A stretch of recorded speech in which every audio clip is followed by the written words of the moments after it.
Probably one of the biggest lessons that we can bring back home.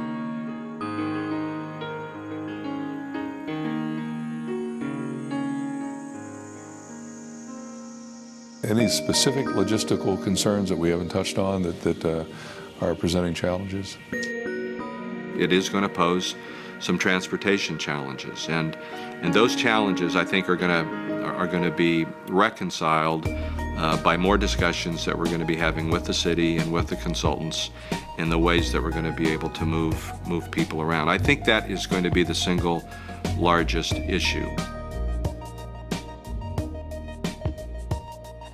In Hong Kong, there was no parking at the cross-country venue, which is similar to the situation that we're going to have here in the horse park.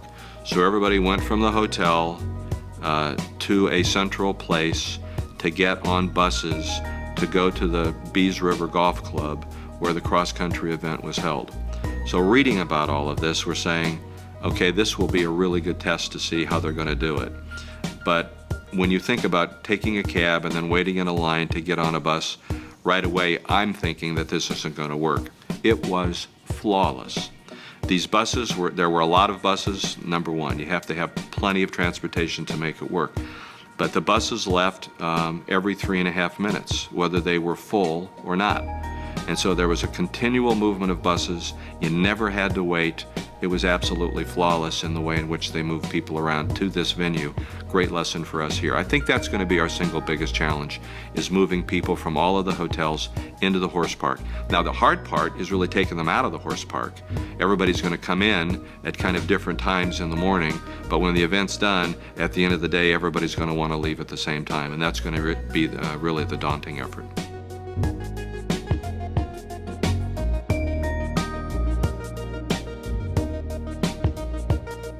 At the end of the day, after the end of the events, I think what they need to prepare for is a big party, because there will be a tremendous amount of excitement and enthusiasm coming back into the city, looking at the restaurant scene and looking at the bar scene, and everybody checking back into the hotels. And we can make that right. We can make this as special, if not better than Aachen did and better than Hong Kong did. Hong Kong really didn't have that. We were so dispersed. Even though the hotels were relatively close by, there may have been 1 million people between the two hotels that were just coming and going to work every day. Here we have a very centrally and compact downtown area with the hotels. And I think we're going to end up with a party 16 nights in a row.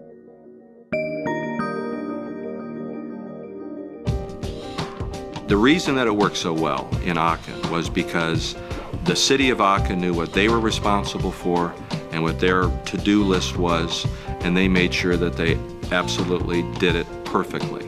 The showgrounds at the Aachen Showgrounds, they knew what was in their sandbox. They made sure that the competition was absolutely perfect. The transportation from there back into the city was flawless, and then the communication between the city and the showgrounds was probably the best of all. It gave us the impression that it was all one big organizing unit, and in fact it wasn't. It was two different organizing units that were communicating very well together. That's the lesson for us in Lexington.